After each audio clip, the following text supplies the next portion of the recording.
It is my great pleasure to introduce our next breakout session guest, the fabulous Katie Underwood. Hi, Hello. Katie. Good afternoon, everyone.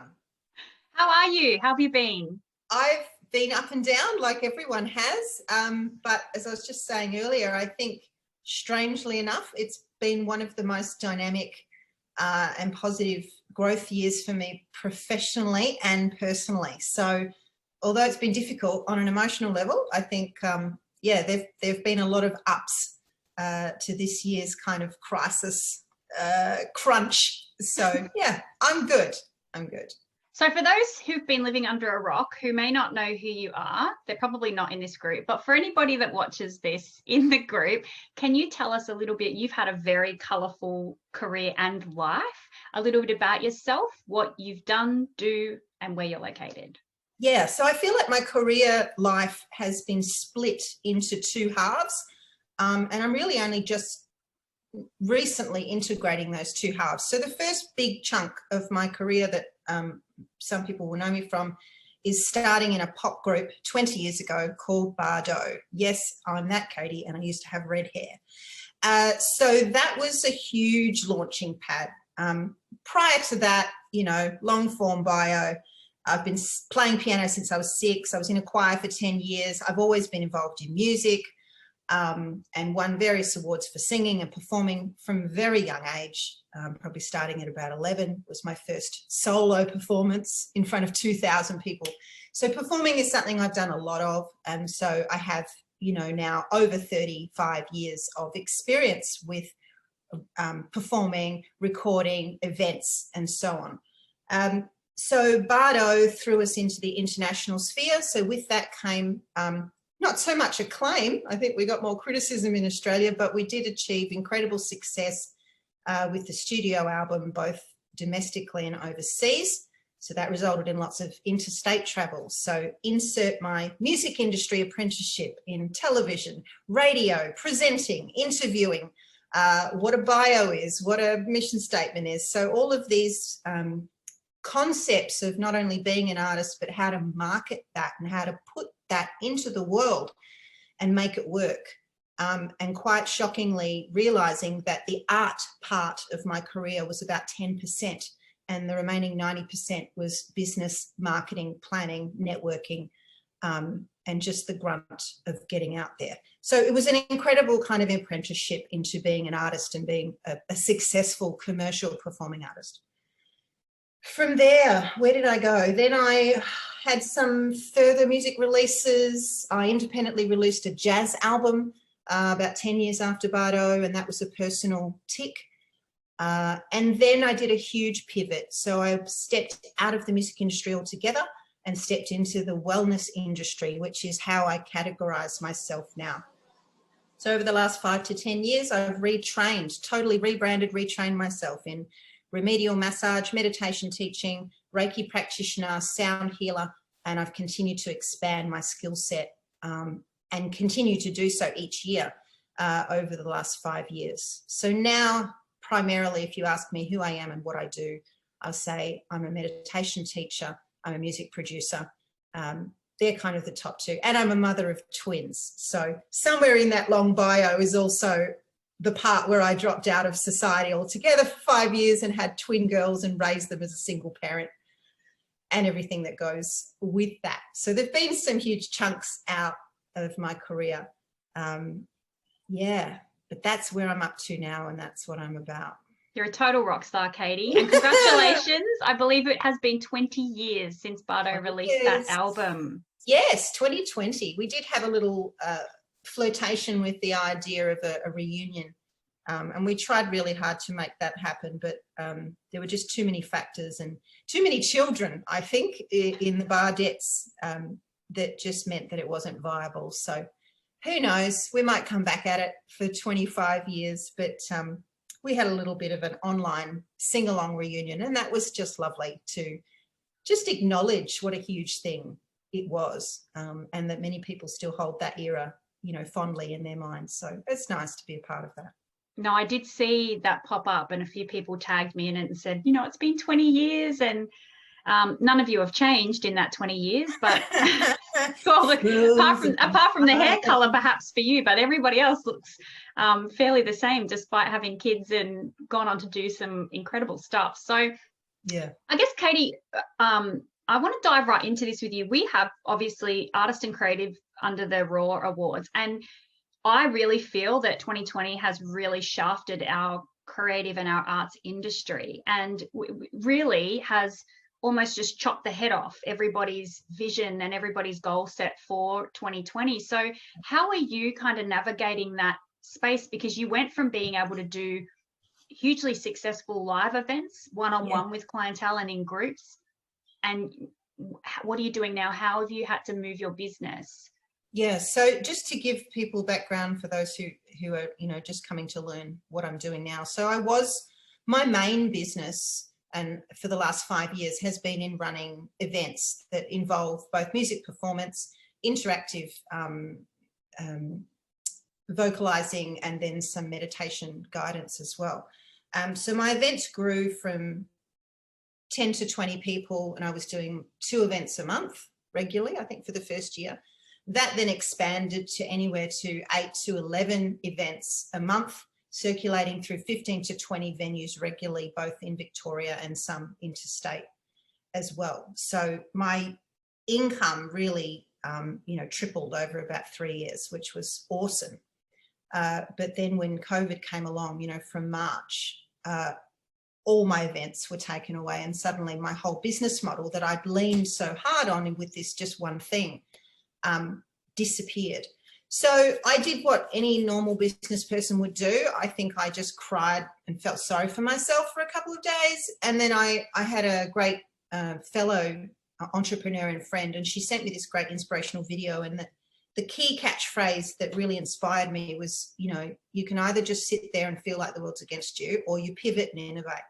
So I'm like, okay, pivot and innovate. What does that look like for me? If I can't be with people in events, how do I stay connected? So I very quickly jumped into the online space. And frankly, if there's one thing that I wish I could go back and do again, it would be to do that 5 years ago. I had a limiting belief that the online space wasn't appropriate for running meditation or sound healing events. I told myself, oh, no, that's not got the right level of integrity. That's not what I'm about. All of this stuff that I told myself that wasn't true. So it was actually, I'm really thankful to COVID for forcing me to re-examine that and go, well, that's your only option. So you can either get over yourself and launch into a space that you'd never considered before. And I did that, and with a bit of trial and error, went from, doing 1 broadcast a week and pulling in little dribs and drabs of money, where now I'm offering regularly 2 paid events each week, and I also offer a lot of free sessions as well. So yeah, I've made myself a lot more accessible. And although the income doesn't match what I was getting in the online events, what I am generating from that online space is going to be a fantastic complement to my events and my personal sessions once those things kick back in. But yeah, it's been a very challenging year for anyone that relies on being in an indoor space of any kind to deliver their works. And I think that's where, as creatives, we have to use that creative impulse to go, well, how do I creatively approach this problem? How can I deliver my art, my music, my message in a way that doesn't involve us getting in the room? And I think, the obvious answer for everyone has been, get in the online space. Even if you don't know how to do it or what that looks like, just start somewhere. And that's what I did. I'm by no means an expert on it, and I've got lots to learn from all of the finalists that I'm looking at, which is great. But yeah, that's been kind of the biggest shift. Katie and I were discussing before I hit record. She's right smack bang in the middle of judging her category right now, and she was saying she's learning so much from the finalists that she's taking notes. But I guess that's really such an important part of business, isn't it? It's learning and being open to that change and not sitting in that limiting belief, because had you stayed in that I'm not going online, you'd be in trouble now as a business owner. You wouldn't have a business, essentially. Totally. And look, I think it's something that I see a lot and I take a lot of inspiration from is that real growth of any sort happens just outside your comfort zone. You know, and one of the questions on your little sheet you sent through me, you know, what do you think's made you successful? And I was thinking about that, you know, what is it? Because it's not just what I do. I'm not, although there are some unique aspects of what I offer now, there's still lots of people in the space that I'm in. But I think definitely the concept of taking a risk, looking at something, well, okay, this is what I want to do. I don't know how to do that, but if I don't know, don't let the I don't know how get in the way of what the vision is, you know, to cast the vision just outside of what you think you're capable of, and then draw in the resources and the people that might be able to help you along the way. And I think that's what's helped my business, my new business, continue to just kind of grow, mostly organically. Again, I've got lots to learn about marketing and how to do that better. But I think the other thing that I do a lot is I look at people in my industry that I admire, that I feel are doing what they do successfully.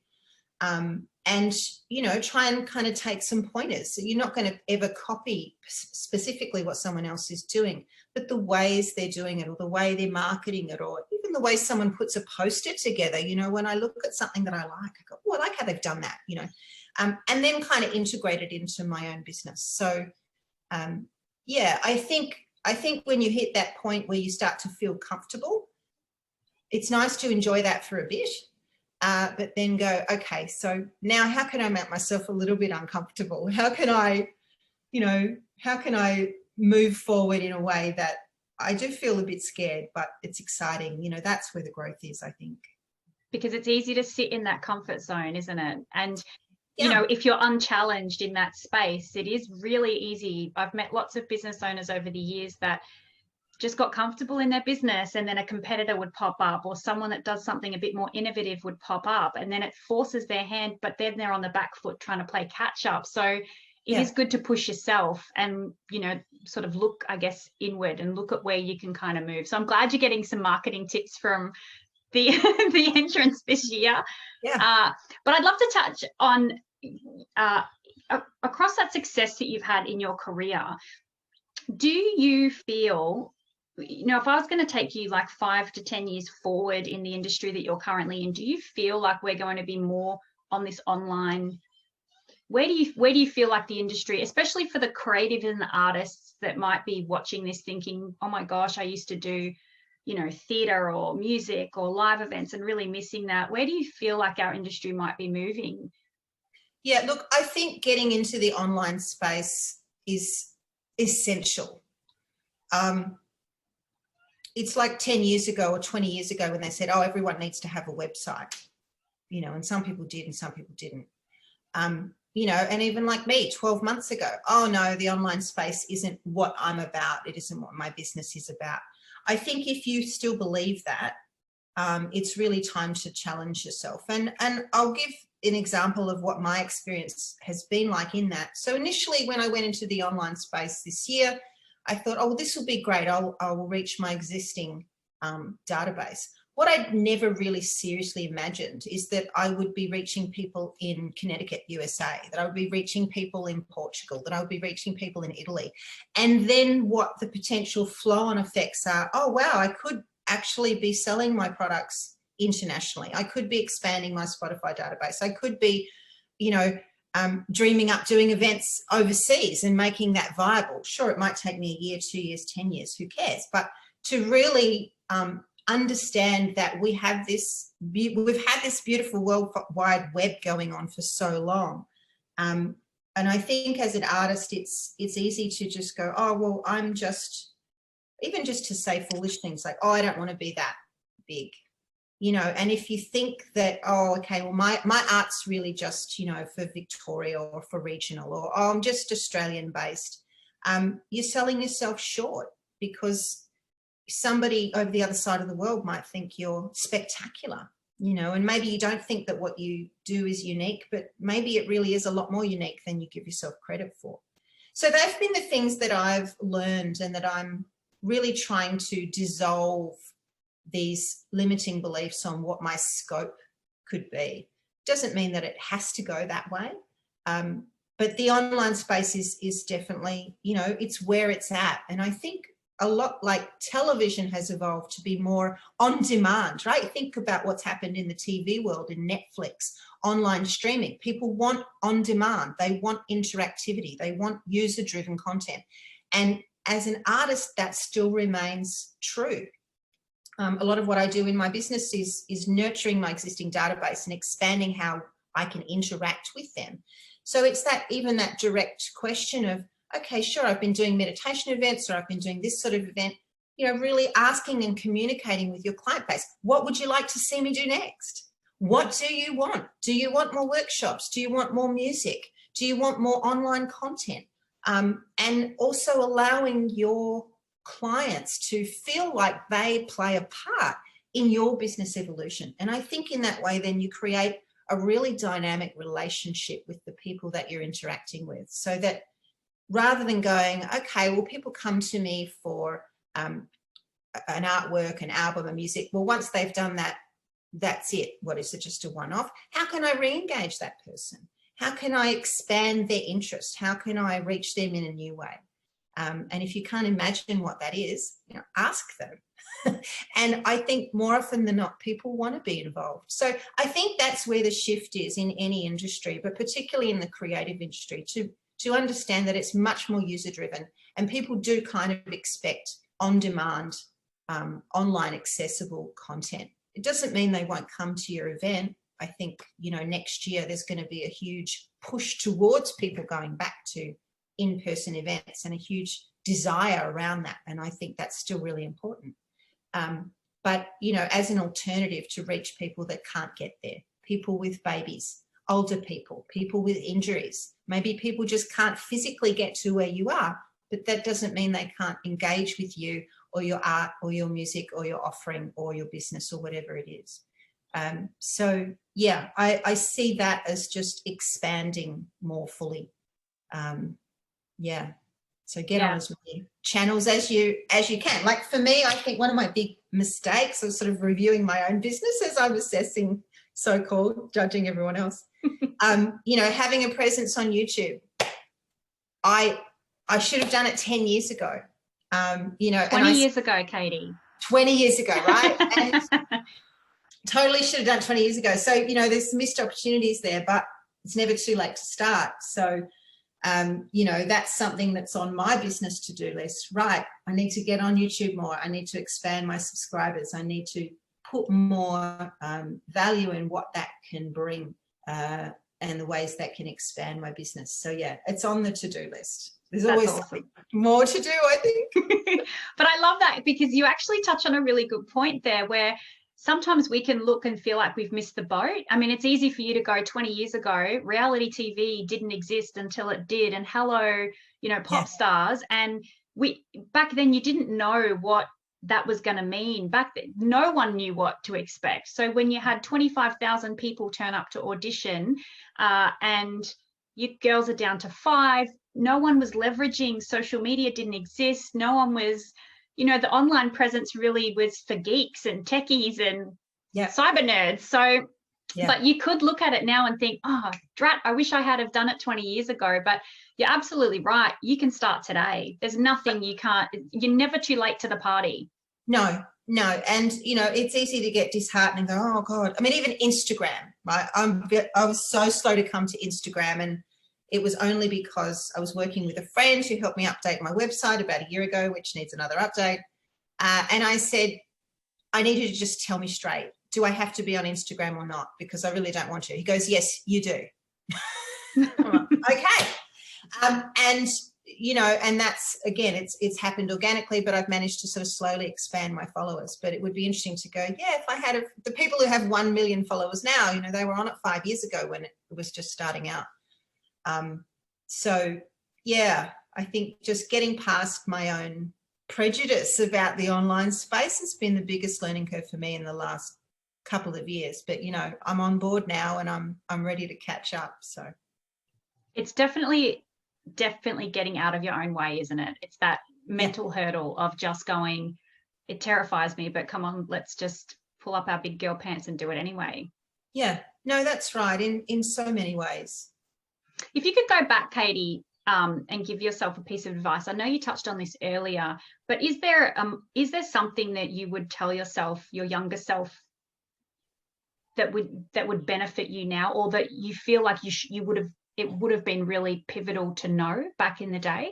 And this can be any age or any stage. Oh, look, so many things. I think probably one of the early big mistakes I made. Oh, actually, this is a tough one.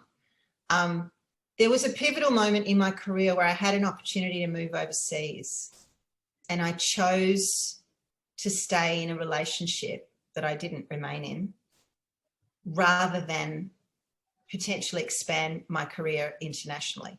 Now, I wouldn't take that decision back now, because even that the relationship went, and then I started a new one and I had children, and that was the thing that was driving me. It was important, yes, to be a successful artist, but it was always as important to me to have children. That was always on my to-do list. Your bucket list, yeah. My bucket list. And arguably, had I taken that international invitation, you know, I may have gone the way of Kylie Minogue and had an incredibly successful career, but not had that other thing in my life that was really important to me.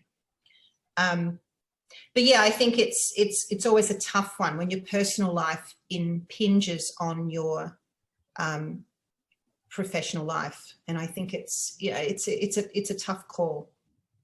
Do you have any tips around that, the balance? You've got twin girls, by the way, for those playing at home. Like, yeah, you know, if I had twins with my 3-year-old, there'd be a serious situation in my house on a daily. Like, I've got 2 children, but you've got 2 at the same age and both girls. How do you balance your business and being able to run the sessions and give your mental space to the business while you're juggling family? The fact is, I was only really able to start growing my business properly once my girls started school.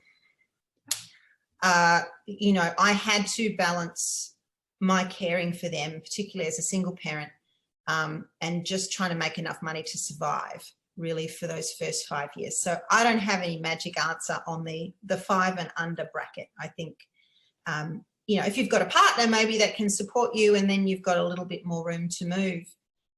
But yeah, I really wasn't able to do that much. And then once the girls went to school and I had 6 more hours, you know, available in a day, and then they were at their dad's on the weekends. So I kind of just targeted, my approach was to work as much as I could, within reason, when they were not with me, because when they were with me, I wanted to be present. And that was important to me then, and it's still important to me now. So, you know, you could argue that, like, on the one hand, my business is not, yeah, it could be bigger than it is, but I've also made a conscious choice to be very active and involved with my children still, even though they're 9 years old. So things like being with them and being able to be present with them in the afternoons after school, not just on the computer working my head off. But, you know, there's no right way to do that. Everyone's family dynamic is different. Everyone's children's are different. Some children have higher needs than others, you know, add in, you know, disability or autism spectrum or learning difficulties or any other challenges or health problems that might come up, then, you know, that balance it's just so different for everyone. But I think, you know, there are 3 areas that I balance, and I didn't used to have the distinction. It used to just be, oh, I'm either working or I'm with my kids. And you can get burnout in both of those areas. So now my triage of balance is my business, my children, and myself. And myself separate from my kids and separate from my business. And I think the last couple of years has been my best in balancing that. And so now when I do things like kickboxing or meditation, I put that under the umbrella of, this is what it takes for me to be an effective mother and an effective business person. Those things are essential. It's not a luxury. It's not a, you know, a fringe benefit. It's not something I do if I have the time. It's something that I carve out the time to do. And I feel like that enables me to sustain my business growth on both a personal and professional level, is having those having quality me time, you know, really nurturing me time. But I think that's the one thing we overlook, isn't it? We really yeah. And to your question about, you know, what would I go back and tell the 25-year-old? It's like, yeah, don't, this burning the candle at both ends and holding this badge of honor that I am pathologically, chronically overworked, and look how successful that makes me look. You know, I wish I had have dropped that 10 years ago and put success, a definition of success, not just monetary, not just look how busy I am, but look how balanced and calm I am in the midst of that. And to put that right up there as a measure of success, not just those financial or scheduling metrics that we go, oh, wow, my book is full, I'm successful. But, you know, I'm crying every other night because I'm so stressed and I'm so tired and I never see my kids or I never see my friends, you know, or whatever that then dysfunction is around not having that balance. So I think that's a metric of success that a lot of people miss. Yeah. Michelle just said, so refreshing to hear that we need to find our balance in life and business. And Julie just said, I needed to hear this. My life right now is in those two buckets, business or the kids. And she needs to add the third bucket, which is herself. Yeah, it's so incredibly important, because I think that space, you know, we think that our business development only happens in the business zone. But often we're so busy just being our business that we don't have the space and the mental place to feel good about ourselves enough to take the next step. You know, I've missed a lot of opportunities in my career, and I've had many missed boats, so to speak, where I could have launched in new directions simply because my personal or health balance was off. And I didn't feel good about myself. And that meant then I didn't feel motivated. I wasn't comfortable. And I couldn't say yes to the things that were coming into my sphere.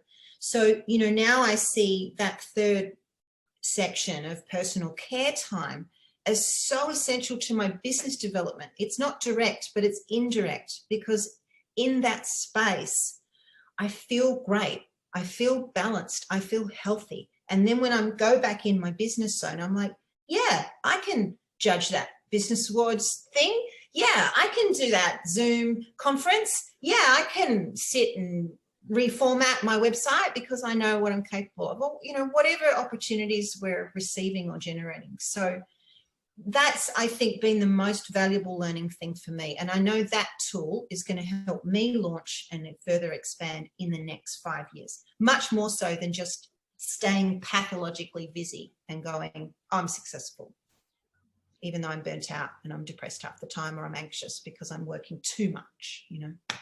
So yeah, the magic. That was brilliantly said, Katie. I think Jessica just said, hearing that you define that time for yourself not as a luxury but as a necessity is a bit of a revelation, because that's how she needs to reprogram her own brain. And I actually think that comes a lot from a generational understanding of women taking their own time meant that we were selfish, or that we were, you know, taking away from other things that, you know, we should be spending that time on our kids more, or cooking or cleaning more. But I think women are starting to understand that you're not any good to anybody, and not just women, but men as well. You're not good to anybody if you're not taking that self-care. And I think COVID has forced that hand on so many of us, because as soon as we weren't able to be as busy, you know, we're not out butterflying around anymore. There's no events. You actually have to just sit and be. You start to realize that you might be, you know, some people might be going, yeah, that's me. You're really unbalanced. Yeah. There's a real problem. Busy's not great. Busy's doesn't mean success. Busy's not, you're not really impressing anyone if you're burnt out. And like you said, crying into your pillow or just feeling exhausted, because putting on the tendency towards overworking, and this is something that I figured out, and, you know, other things that have helped me reveal this need for balance. You know, I went back to therapy earlier this year because I could feel, you know, the wall's starting to cave in. I'm like, okay, there's only so much that meditation and exercise can do for me. So I'm a big one for, you know, reaching out for help when you need it. And it helped me reframe my tendency towards overworking. I'd gone, I overwork because I need the money. Well, we all need money all the time, you know, and there's never enough of it. But the other big key takeaway from that I realized that overworking was partly an avoidance of how I felt, and that when I was super busy, I didn't have to feel.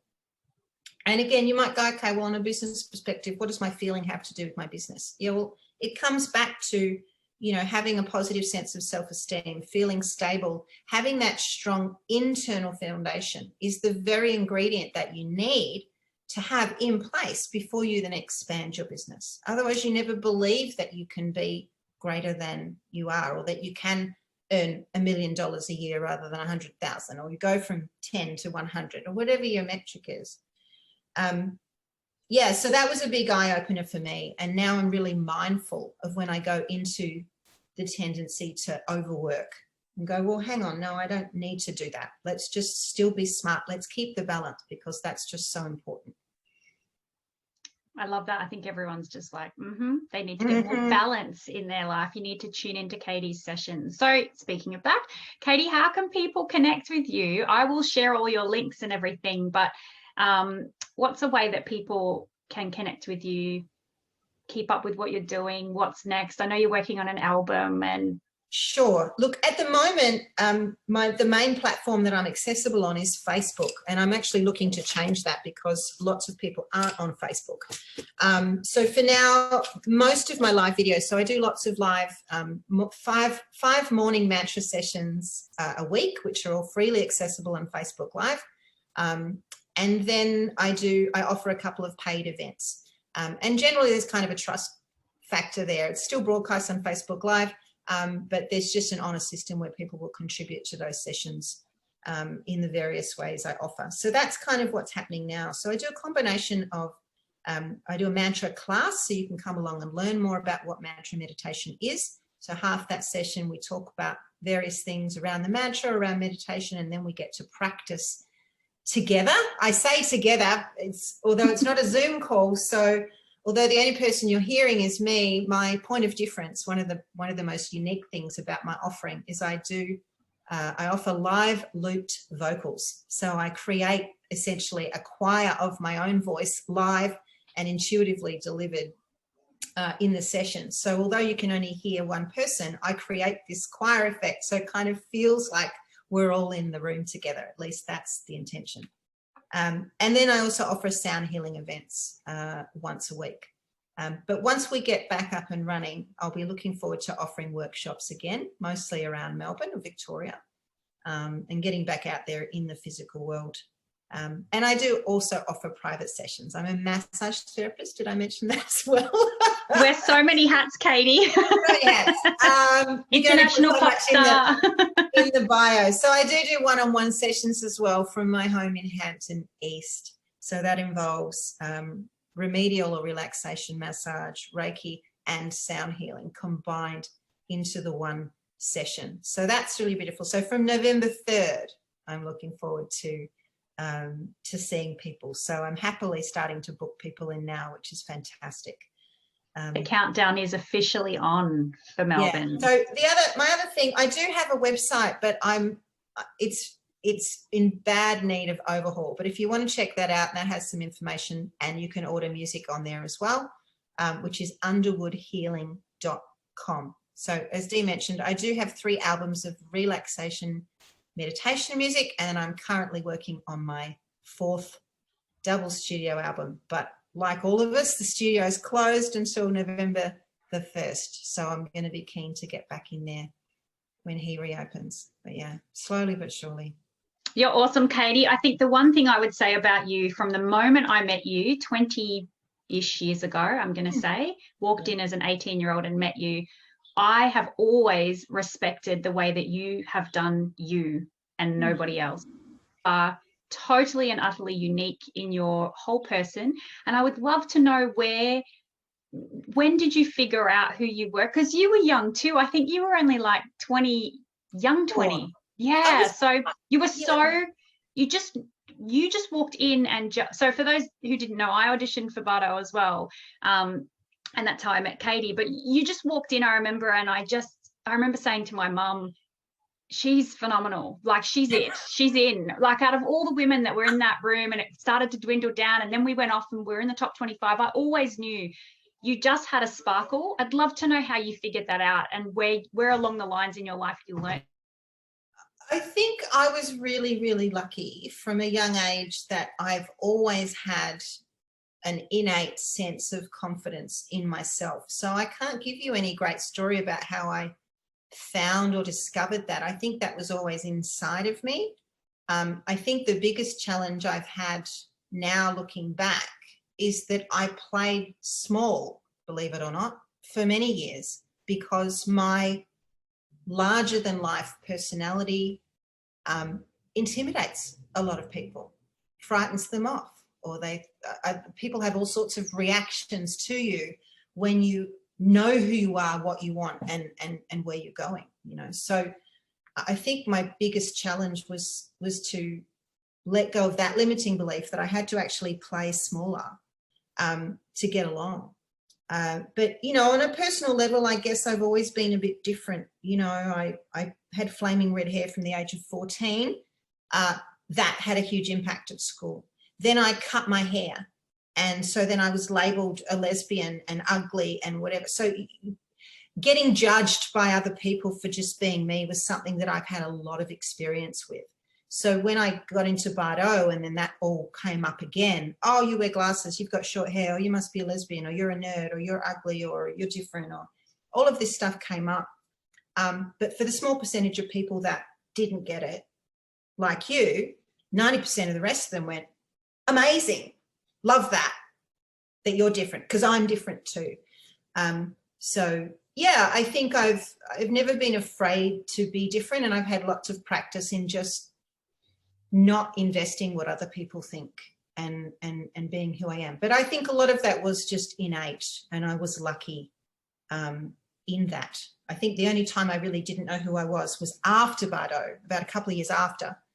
And then the fame and the money and everything was taken away. And I'm like, oh God, who am I now that I'm not this pop star? And I had to remember, oh, actually, I'm lots of things.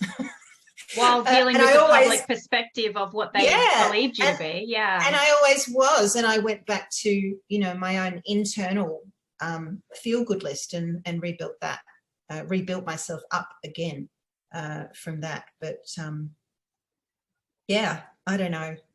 I'm just who I am. I just love that you're still doing what makes your heart sing. So I think from someone that's, you know, I've like known of you for 20 years and watched just your journey into this, navigating things and dealing with so much stuff. And when you know the industry, you know, I mean, I know the industry, I understand the back end, but most people don't. So it's, I mean, I've watched and just think, God, you're just a rock star because you've just come out of it now and you're just doing everything you've set your mind to. You've had your children, you're running your business, you're still growing, you still work on personal development. I love that you touched on therapy because people don't talk about it, and it's not something to be embarrassed about. It's something that should be talked about. You know, someone like Katie Underwood can be having therapy in 2020, so can you. It's not a bad thing. And I think, you know, we come back to that triage of the business zone, the family or partner zone, whatever is in that zone for you. Not everyone has children, but maybe you've got partners, or maybe you've got to care for parents, and lots of people have, you know, family obligations. So whatever that pocket looks like. And this other area, which is the nurture me area, you know, in that zone, there's caring for our mental health. And like a lot of people, I struggle with depression sometimes. I struggle with anxiety quite a bit. And so, again, coming back to, if I can't believe in myself from a day-to-day basis, then I'm not going to be successful in any of those other zones. And I think that's been the part of my life where I do feel really successful. Yeah, I might not have 1.5 million YouTube followers, and I might not have other metrics that make business successful. But on a day-to-day level, do I feel good about myself? Am I connected with the people who love me? And do I feel good about how my business is going and growing? Yes, I do. And I think that's the measure, that's the real measure of success. But looking at whatever your mental health challenges are and either making better lifestyle decisions, like for me, I gave up alcohol over a year ago. Hardest thing I've ever done, hands down. I've given up other drugs and other relationships and other toxic things. That was a huge one. But you know what? That was actually fed from an awareness that I'm limiting my business growth because this part of my personal growth wasn't looked at. And so I tied those two things together and went, for me, this is what I need to do. Doesn't mean everyone needs to do that. But for me, that was, yeah, the things that happen in your personal zone have a direct impact on your ability to be successful in business, I believe. So, you know, I think that's, if you treat your personal growth with as much vigor as you do your business growth, I think then both can flourish. And then you sit back at the end of every day and go, yeah, I'm killing it at life, you know, everywhere. So that's been my approach, and I'll continue to do that. You're awesome. So I'm going to throw it out. You really are, Katie. And I say this genuinely. I couldn't think of a better judge to judge the category you're judging. You really get it. So Raw Awards aren't about metrics measured by finances or income or status or followers. It's about, you know, being a business that loves what you do and expressing it the way that you want to do it. So I know you get it. So I can't thank you enough for being a judge this year. I was super stoked that you said yes. But I'd love to open it up if anyone has a question for Katie. I think I'm going to put Donna on the spot, seeing how Donna was the first to say she was having a fangirl moment. Do you want to say hi, Donna?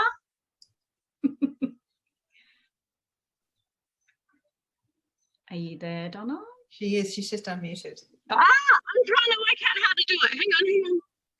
Don't laugh. Hello.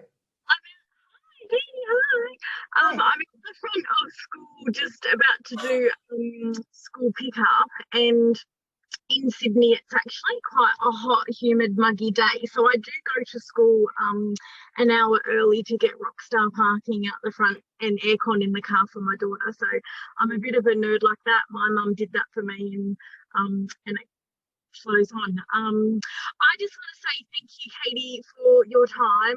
I am a massive reality TV nerd and watched Popstars from the very beginning. So I'm a child of the 80s. So I fit in that age bracket of being glued to the TV, watching the whole process. So and following your journey ever since. So being able to follow you and turning into, you know, your single mum life and business and everything. So thank you for your time today and touching on some really important things. I don't really have a question. I just wanted to say hello. That's okay. You can say hello. She's got fiery red hair. She's the redhead that meets the redhead of the fire red. Yeah. Totally. Fake red hair is my thing. I've been a vibrant redhead for 25 years now, and that's how people know me.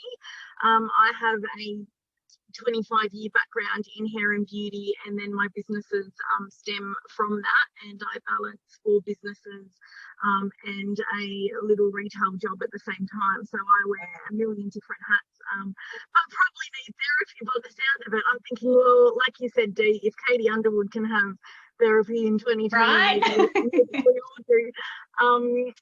But yeah, I think a lot of us resonate with you, and you know, I was always a yes person, you know, taking on yes to probably the opposite to your situation. I had a lot of opportunities thrown at me and I said yes to everything, because back in the day, that's what a lot of coaches, life coaches, business coaches would say, you know, take those opportunities. And then I ended up being thrown in a million different directions and trying to juggle it all, and then went through burnout so many times, more than I can handle, and just told the universe, well, stuff it, you know, like quit that, and then kind of lost myself for a few years wondering, well, who am I really, and what am I supposed to be doing?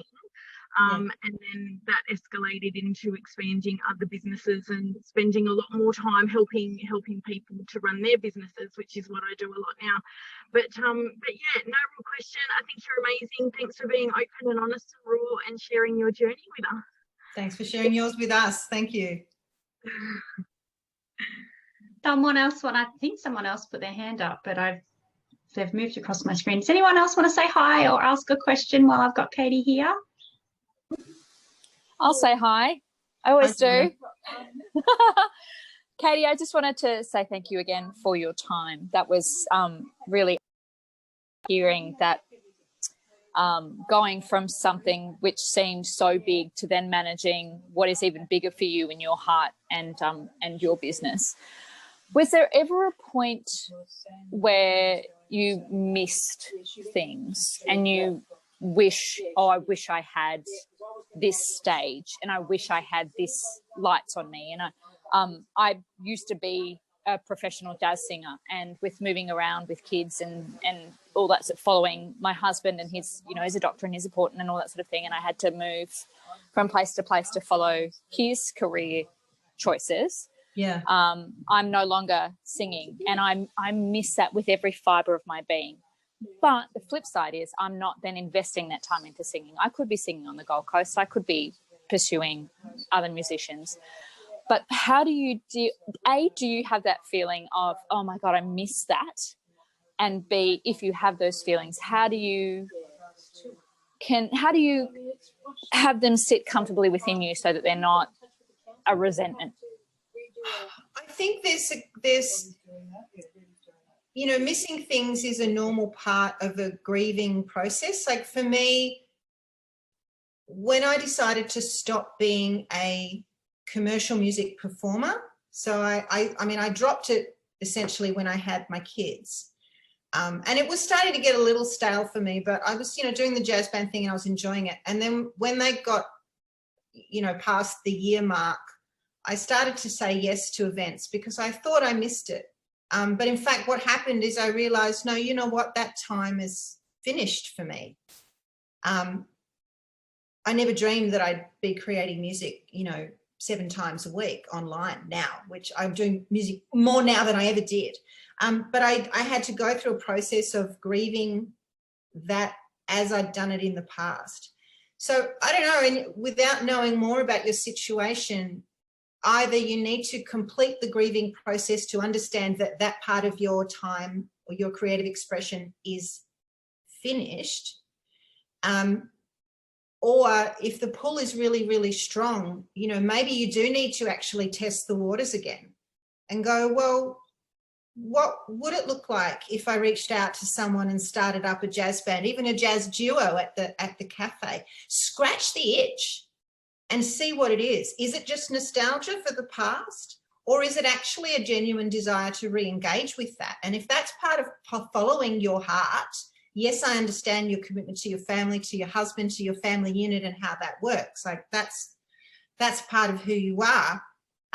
But if your heart is really singing out, pardon the pun, to reactivate that, well, my suggestion would be dip your toe in the water. And you know what? You'll know from that very first gig, even if it's in a cafe for 10 people, if when you finish that, you are aflame and a light, follow that and go, actually, I'm not done. Actually, I do frigging love that. And that's a huge part of who I am. And let's see where that goes. So, but if you do it and go, oh, actually, it was a pain in the ass learning all those songs. And it gave me what happened for me is the thought of going to a gig and learning the songs and I'd send me into a panic attack and I had to have hair and makeup, and the anxiety that it created in me versus the brief period of enjoyment, that balance was out and I went, no, I'm done. I don't want to do that. It's going to drive me crazy. So you need to just figure out which one it is. Is it just nostalgia and you need to let go, or is it actually, yeah, I'm still gunning for that space. So yeah, take a risk. Good advice, Julia. Sorry, I think I muted you because you just had a bit of background. But oh yeah. Yeah. Yeah, great advice. You're allowed to test the water. Happy Joe, jump on. I can see your hand up in the air. Hello. Hello.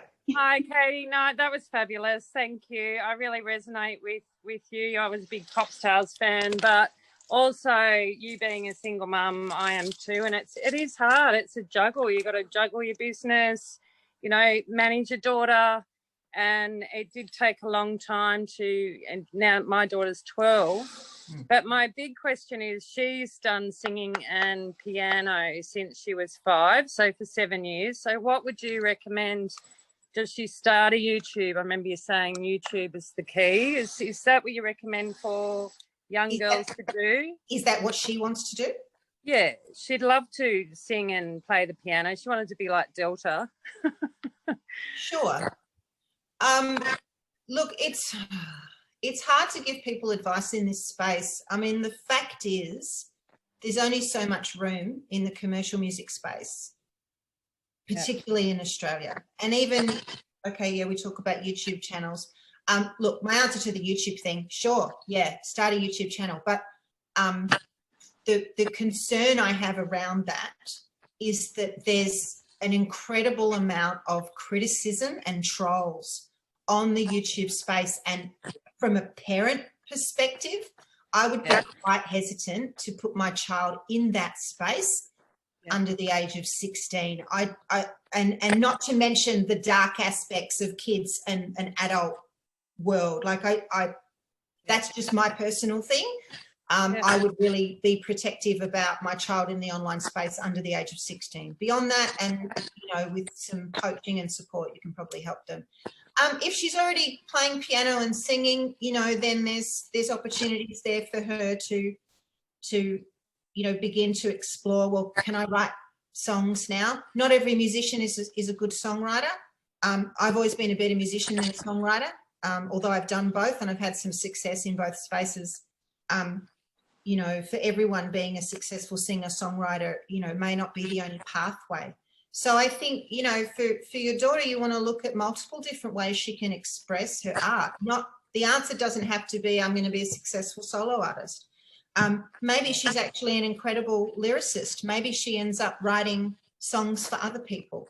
Maybe she adds dancer to her list of skills and becomes the classic triple threat, do some acting courses, do some dancing courses, and then the world of musical theatre opens up. What opportunities are available for her at her local school? Is there a community, creative group, artistic group, theatre group, singing group, choir that she can join? I spent 7 years in a choir, and frankly, that was the best training environment that I ever had as a vocalist, because then it expands your ability to do harmonies, to sing with others, to get experience in performances and such. So there's a lot more to being a successful artist than just, okay, I can play an instrument and sing. That's a fantastic start, but there's so many other things you can do. So I think what I would do is look at other ways that she can engage with groups, with different artistic mediums, and just continue to build it. Yeah, just continue to build her skills and her confidence, because they're the two things that are going to help her through then when the opportunities come. And then when they hit 16, 17, and it's kind of safe to start marketing them in the adult world of entertainment, then she'll have all of these skills and the confidence and the experience behind her. I think, there's still a lot of learning and growth to happen there in that space. Cool, thank you. And I can't wait to do your meditations. Oh, great. I'll see you there. Okay, thanks.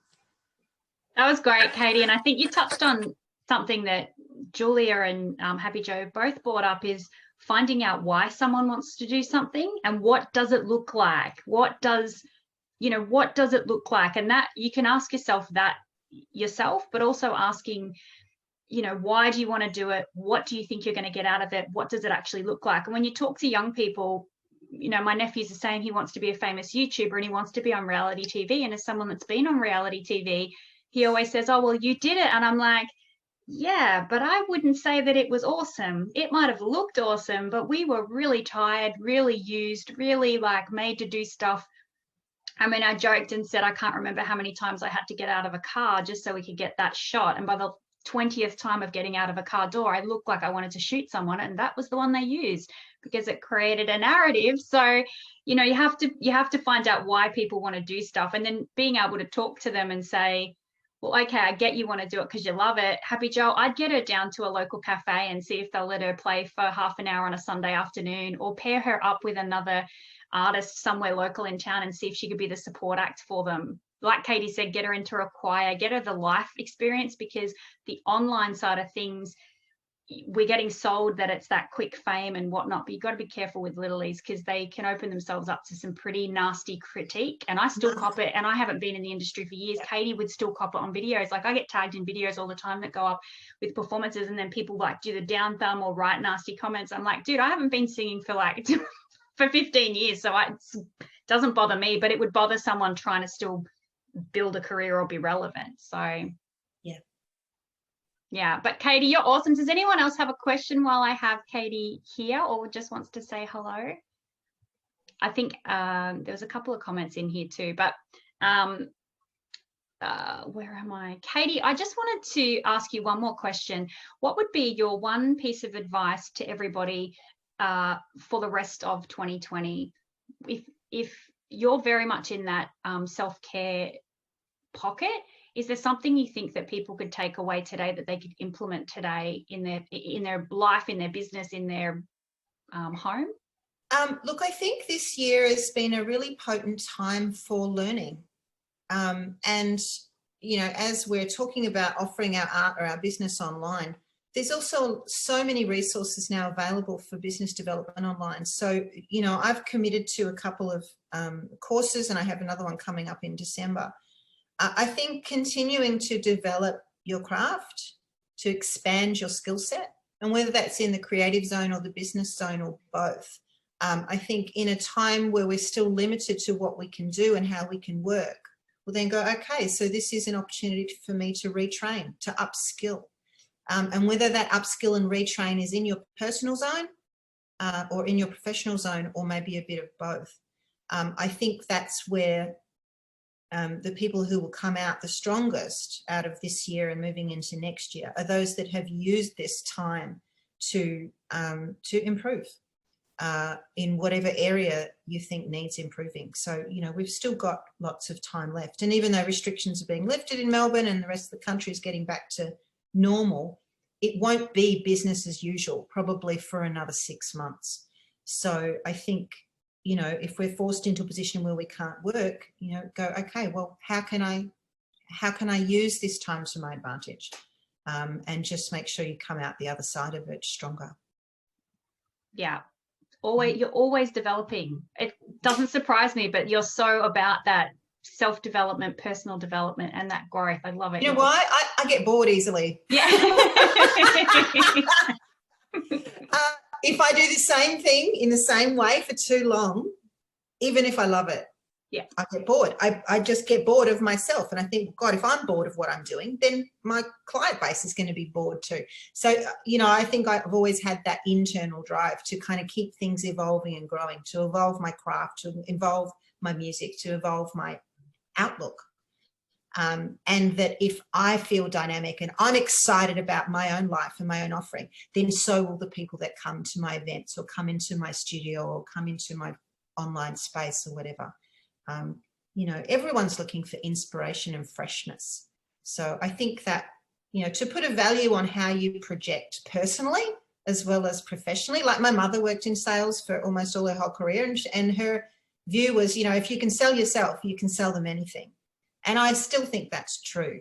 And so part of your business needs to be kind of selling yourself, not in a marketing funnels kind of way, but just like, if I think I'm awesome, then you don't have to sell it, you know, you sell yourself just by being yourself. And I think that's what I've done. Michelle just said, love your passion, and we need this in our business to attract the right people. Yeah, yeah. And you know, the truer you are being to yourself, then the more authentic that connection is. And then it's not about selling. It's just about being and naturally gravitating people and manifesting the right sort of people into your business zone. You know, and I believe in all of that as well, but that's like another hour's worth of a Zoom conversation. We'll have to get you back. Power of intention and manifesting, and, you know, that's a whole other. You'll have to tune into Katie's lives for all of that goodness. I have one more question before I say goodbye, Katie. It was from someone who couldn't join us today, Melissa Francis, who is a musician who's entered our awards again this year, who is struggling a little bit with imposter syndrome. So I did want to touch on that because she's having some success with her music, and I think even yesterday was just won an international music award. She's self-funded and whatnot, and she's mum of 3 kids, really sort of solidified her own kind of sound and niche, but she's really struggling when she wins something or she's recognized in something, that imposter syndrome and that self-doubt she's really struggling with. So she really wanted to be in on the session, and we'll watch the replay, but I wanted to ask her a question while I had you, just to get some advice around that. Yeah, look, I can relate to that to a degree. I don't know that I've had imposter syndrome, but I've definitely identified in the past, and possibly still now, although I've diffused a lot of it, is to have a fear of success. A lot of people can talk about fear of failure, that might stop you from saying yes to things and so on. But a fear of success is actually that you put a ceiling on what you think you're capable of, for various reasons. So imposter syndrome, you know, it's driven by, there's something going on there on the personal level that you feel you're not worthy of success. You know, I think those two things are tied together. My first impulse is to say, you know, I think that would be a great reason for you to go and get some therapy and figure out what that is for you, because it's going to be different. And that once you can unlock that, then you can let go of the fear of success and allow yourself to be as successful as you actually are. Yeah.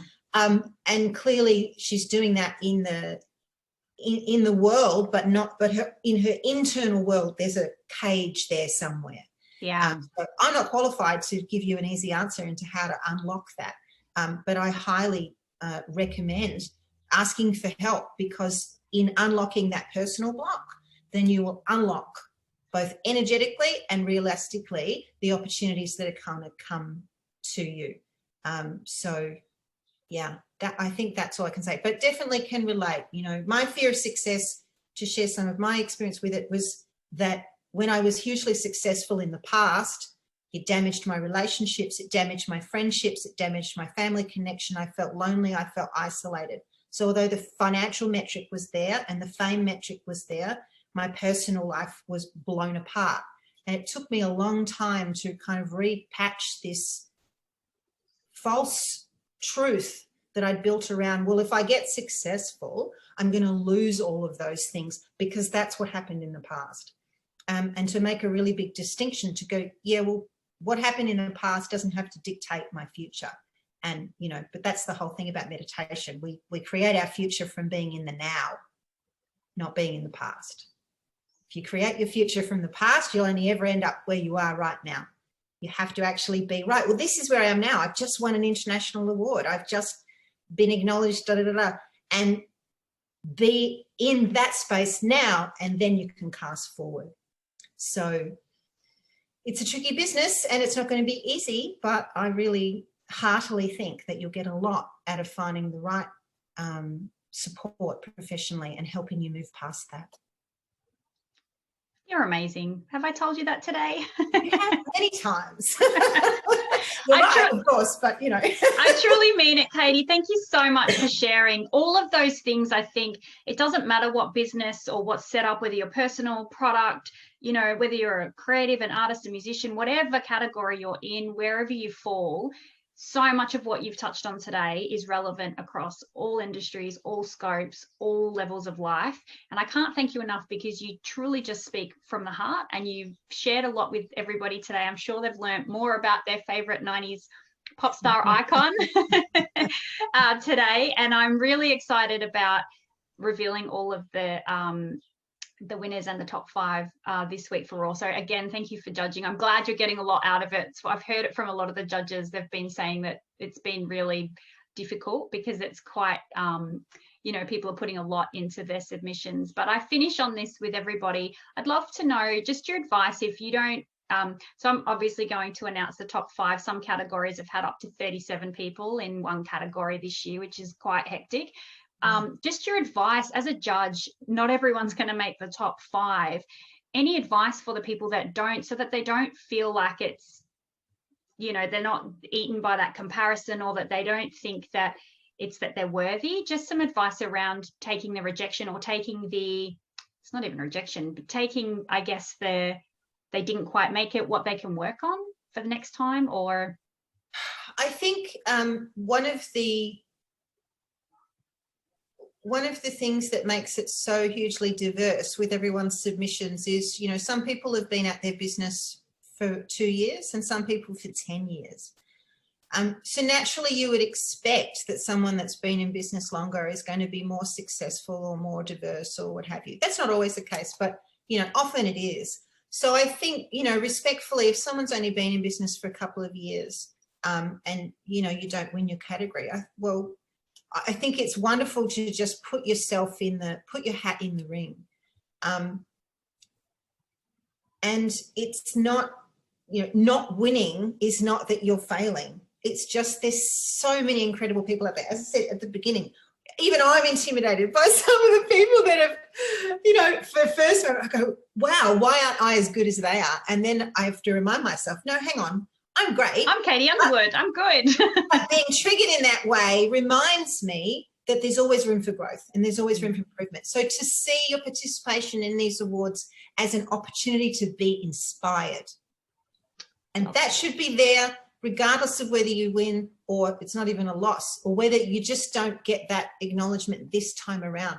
Allow yourself to see this as an opportunity to connect with other people, to be inspired by their businesses, their pages, you know, like everyone's page, have a look at what everyone's doing and be inspired.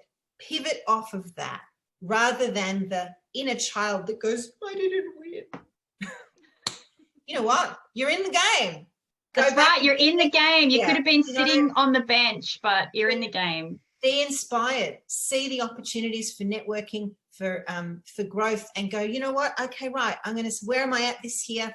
Set yourself some clear goals for where you want to be at next year and come at it again, or apply for another different 5 awards, you know. But the most important metric of success is not you against anyone else. It's only ever really you against you.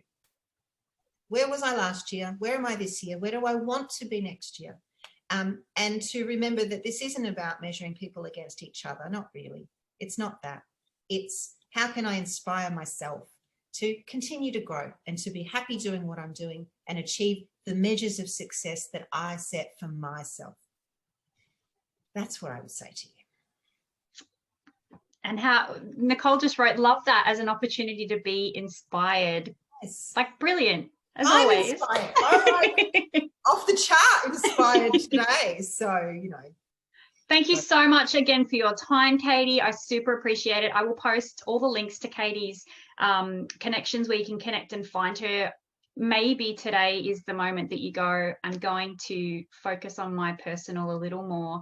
And maybe that leads you into joining Katie on a class, because after this session, all I want to do is just listen to you more and I've been listening behind the scenes and following you along, and I've been listening to you do some of the recording on things. So I think you really touched on some things today that are really important and very thought-provoking. So I really appreciate it. Good luck with the rest of the judging. I know you've got your work cut out for you. Yeah. Well, I'll have to land somewhere, but yeah. And look, good luck to everybody this year or next year or just in life in general. Good luck. And I wish you all the very best. Stacey just said, thank you so much, Katie. Have been very inspired by you and all of the chats that have happened today. So, yeah. You're welcome. Appreciate. That's it for today. Thank you so much for tuning in. Appreciate your time, Katie, and can't wait to follow along and see where your next who can say curiosity gets you. Thank you so much, Bye, everyone. guys. Bye.